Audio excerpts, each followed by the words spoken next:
जय हिंद, जय भारत। दोस्तों, भगत सिंह के पत्र व दस्तावेज के भाग 1 में आपने भगत सिंह द्वारा दादा सरदार अर्जुन सिंह को लिखे 3 पत्र देखे। आज बात करेंगे चाची हुक्म कौर को लिखे 2 पत्रों की। ये पत्र उन्होंने गुरुमुखी में लिखे थे। वे हिंदी, उर्दू, अंग्रेजी और संस्कृत पढ़ रहे थे। 21 फरवरी 1921 को ननकाना साहिब में महंत नारायण दास ने 140 निर्दोष सिखों को मरवा डाला था। उसे अंग्रेजों का संरक्षण प्राप्त था।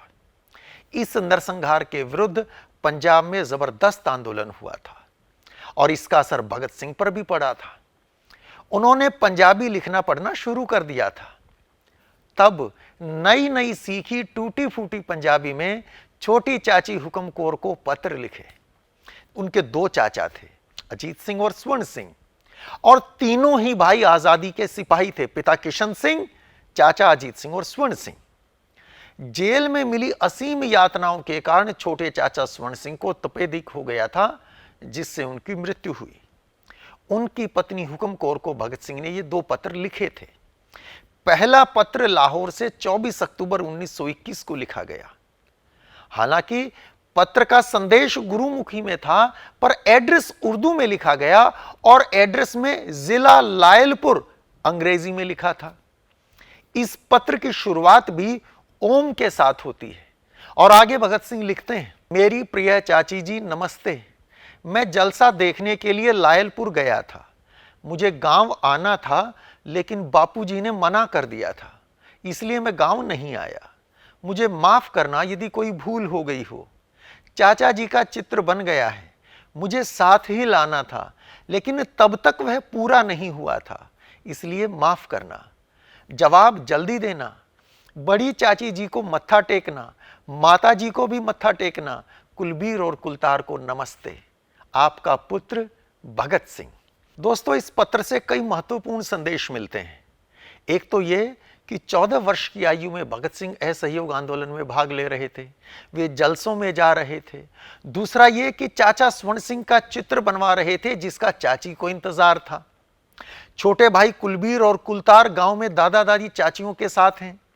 भगत सिंह माता पिता के साथ लाहौर में हैं। कुलबीर और कुलतार की प्रारंभिक शिक्षा भी दादाजी की देखरेख में ही हो रही थी गांव बंगा में। भगत सिंह को अपनी चाची से बहुत लगाव था और यह खुशहाल संयुक्त परिवार था, जहां सब एक दूसरे का ख्याल रखते थे।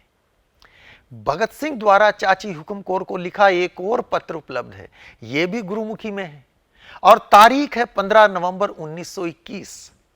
इस पत्र के लेखन में भाषागत त्रुटियां थीं, क्योंकि नई नई पंजाबी सीख रहे थे। भगत सिंह ने लिखा, मेरी परम प्यारी चाची जी नमस्ते। मुझे खत लिखने में देरी हो गई है, सो उम्मीद है कि आप माफ करेंगे। असल में वे लिखना चाहते थे, मुझे खत लिखने में देरी हो गई है। चूंकि नई नई गुरुमुखी सीख रहे थे, इसलिए लिखने के स्थान पर लिखने लिख गए। आगे लिखते हैं, भैया जी दिल्ली गए हुए हैं, भेबे मोरा वाली गई हुई हैं, बाकी सब राजी खुशी है। भैया जी से मतलब है पिता सरदार किशन सिंह जी, और बेबे को गलती से भेबे लिख गए। आगे लिखते हैं, बड़ी चाची को मत्था टेकना, माता जी को मत्था टेकना, कुलतार कुलबीर सिंह को सत श्री अकाल या नमस्ते। आपका आज्ञाकारी भगत सिंह। इस पत्र में भी कई महत्वपूर्ण जानकारियां हैं। एक तो यह कि ननकाना साहिब के आंदोलन का असर साफ है। पहली बार नमस्ते के साथ ही सत श्री अकाल का प्रयोग भी है। दूसरी बात यह कि पंजाबी में किसको लिखना है, उर्दू में किसे लिखना है, इस बात का भी ख्याल है। चाची हुक्म कौर को 24 अक्टूबर को लिखा पत्र भी गुरुमुखी में था और 15 नवंबर को लिखा यह पत्र भी। लेकिन इस पत्र से ठीक एक दिन पहले जब दादा सरदार अर्जुन सिंह को पत्र लिखा, तो वो उर्दू में था और वहां सत श्री अकाल नहीं, बल्कि अभिवादन के लिए नमस्ते लिखा था। वे इस बात के लिए भी सजग थे कि दादाजी आर्य समाजी हैं, उन्हें नमस्ते ज्यादा अच्छा लगेगा। चाची जी सिख परंपराओं में पली बढ़ी हैं, उन्हें गुरुमुखी में लिखा पत्र ज्यादा अच्छा लगेगा। भगत सिंह के पत्रों में इस संवेदनशीलता का प्रवाह निरंतर बना रहता है। अभी के लिए इतना ही।